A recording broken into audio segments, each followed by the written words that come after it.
My name is Victor Vandergriff, and I'm with the Texas Transportation Commission. Live in Fort Worth, Texas, and drone all the way down here, and then your audio concerns. So I'm beginning to think somebody didn't want me to be here. But I am proud to be here and thankful that I did. I tell the judge when the last time 249 came up before us at the commission that it was a very contentious meeting. And I told him that I appreciated the courage it took of the three of you to vote for that. And it's very challenging. It also takes courage for two to vote against. But I felt like that it was important if the time came for me to be able to come down there. So he called me, and then he reminded me, he said, I think you're against toll roads. And so I do have what I would say a checkered past. I've spent 11 years of my life, straight years, on either the North Texas Toll Road Authority, which is owned and operated by 5 counties in the DFW area, and now for the last 4.5 years on TxDOT. So commission overseeing that, so I spent a lot of time on this. And actually said when I was the vice chair and soon to be chair of the North Texas Toll Road Authority that I hated toll roads.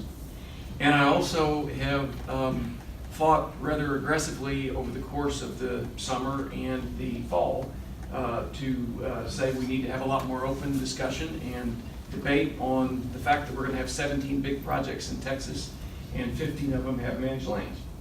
And I fought here in this county to see that roughly 9 miles of it in Grimes County on segment 2 was non-tolled.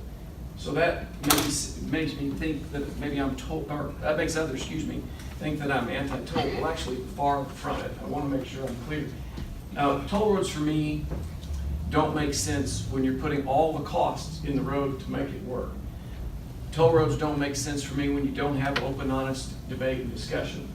I believe that those two hurdles for me personally have certainly been met on the Montgomery County portion of this road. I think the debate and discussion has been prolific. I think the courage of the commissioners to take a stand for or against it is well known. I think that the road itself is well justified based upon the traffic patterns that will be there. And so I'm supportive as an outside citizen. I'm not talking for the members of the commission. I'm very supportive of this road, and I hope you go forward with it. And here's another bottom line reason why, is if you don't, then the road will probably not get built in our lifetimes.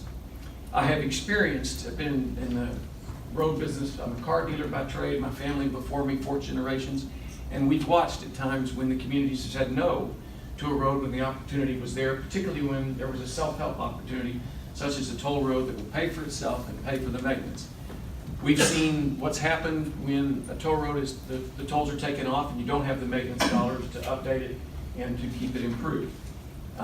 And this is a road and an opportunity that has a chance to make sure you stay ahead of with the development in this area and keep up with it. I think it's an economic development generator. We've also seen that in roads that I've been a part of, where when you build them and the traffic is there and the opportunity is there, the business will come, the economic vitality will come. So I think that if you don't do this, it goes back in the hopper of one of several thousand projects at TxDOT. And you've probably read in the last month that and I'm speaking kind of this way too, Judge, so that people behind me can hear me. I know the microphone works, but it's important they know I'm talking to them as well. That it will go back in the hopper, and there it will sit for perhaps, as I said, our lifetimes.